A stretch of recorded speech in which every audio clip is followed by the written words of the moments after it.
السلام علیکم ورحمۃ اللہ دوستوں ماما. وعلیکم السلام ورحمۃ اللہ دوستو اور شاہنواز.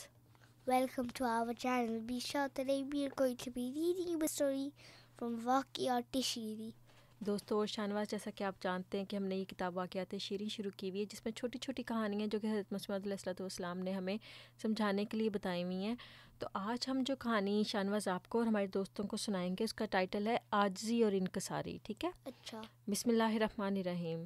عاجزی اور انکساری کہتے ہیں شاہنواز ہمبل ہونے کو، یعنی کہ اپنے آپ کو بالکل معمولی سمجھنا کہ اللہ تعالیٰ کے سامنے ہماری کوئی ویلیو نہیں ہے، کوئی ورتھ نہیں ہے، اور باقی دنیا کے لوگ زیادہ بہتر ہیں. اپنے دل میں ہمیشہ دوسروں کو اپنے آپ کو دوسروں سے کم سمجھنا چاہیے تاکہ ہمارے اندر ایروگینس نہ کبھی آئے. تو شروع کرتے ہیں. حضور فرماتے ہیں کہ جو لوگ اپنے رب کے آگے انکسار سے دعا کرتے رہتے ہیں، یعنی کہ عاجزی سے دعا کرتے ہیں کہ شاید کوئی عاجزی منظور ہو جاوے، تو ان کا اللہ تعالیٰ خود مددگار ہو جاتا ہے.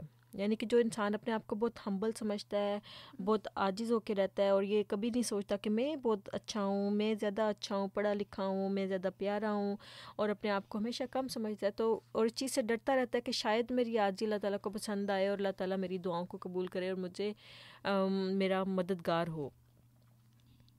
تو حضور فرماتے ہیں کہ کوئی شخص عابد بہت دعا کرتا تھا کہ یا اللہ مجھ کو گناہوں سے آزادی دے. اس نے بہت دعا کرنے کے بعد سوچا کہ سب سے زیادہ عاجزی کیوں کرو. اس نے سوچا کہ سب سے زیادہ عاجز کون سا ایسا اینیمل ہے جو دنیا میں سب سے زیادہ ہمبل ہے، عاجز ہے. تو اس کو لگا کہ جو اس کو معلوم ہوا کہ کتے سے زیادہ عاجز کوئی نہیں ہے. اب آپ نے دیکھا ہے کہ جو کتے جو ہوتے ہیں ان کے جو اونرز ہوتے ہیں، ماسٹر جو ہوتے ہیں، ان کو کھانا صرف اور صرف دیتے ہیں، لیکن کتا اپنی جان تک کی بازی لگا دیتا ہے اپنی مالک سے وفا کرنے میں.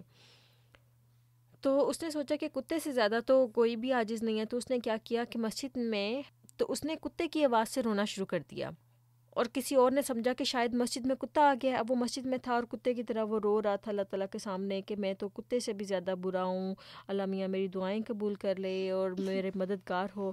تو مسجد میں کسی نے سوچا کہ یہاں پہ کوئی سچ مچ کا کتا آ گیا. اس کو تو نہیں پتا تھا کہ کوئی آدمی کتے کی آواز میں رو رہا ہے. تو اس نے کہا کہ ایسا نہ ہو کہ کوئی میرا برتن پلید کر دے. تو اس نے آ کر دیکھا کہ وہ عابد ہی تھا، کہیں کتا نہیں دکھا. تو اس نے پوچھا کہ یہاں کتا رو رہا تھا. تو اس عابد نے کہا، یعنی کہ وہ جو دعائیں کر رہا تھا، اس نے کہا کہ میں ہی کتا ہوں. پھر پوچھا کہ تم ایسے کیوں رو رہے تھے؟ تو اس نے کہا کہ خدا تعالیٰ کو عاجزی پسند ہے، اس واسطے میں نے سوچا کہ اس طرح میری عاجزی منظور ہو جاوے گی. ملفوظات میں یہ واقعہ ہمیں ملتا ہے. اس چھوٹے سے واقعے سے شاہنواز و ہمارے جو دوست سن رہے ہیں ہمیں اندازہ ہو سکتا ہے کہ اللہ تعالیٰ کے قرب پانے کے لیے انسان کس حد تک جاتا تھا.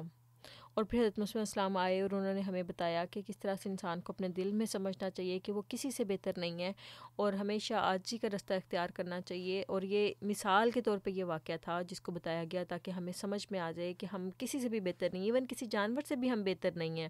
اگر ہمارے اعمال اچھے نہیں ہیں تو یہ اللہ تعالیٰ کا خاص فضل ہی ہوتا ہے کہ انسان کے اندر عاجزی رہے، اور اپنے آپ کو ہم ہمیشہ دوسروں سے کم ہی سمجھیں، اور یہ سمجھیں کہ اللہ تعالیٰ ہی ہے جو کہ اچھا بناتا ہے سب کو. ٹھیک ہے؟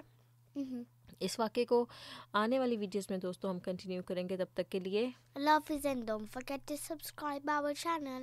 اب دل کے بام و در پہ دیے جلتے جائیں گے، اب دل کے بام و در پہ دیے جلتے جائیں گے. عہد وفا کیا ہے ہم اس کو نبھائیں گے، عہد وفا کیا ہے ہم اس کو نبھائیں گے.